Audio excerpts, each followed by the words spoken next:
In this episode, the host breaks down 3 modular laptops praised for repairability and swappable components, comparing them to traditional ultrabooks.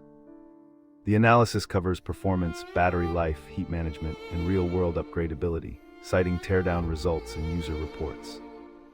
Experts weigh in on sustainability and total cost of ownership, while the host shares hands-on experiences from weekend tests. A rapid-fire comparison highlights pros and cons, from longer life to thicker chassis and limited accessory ecosystems. The segment closes with a verdict and a look at future trends toward fully serviceable devices to curb e-waste.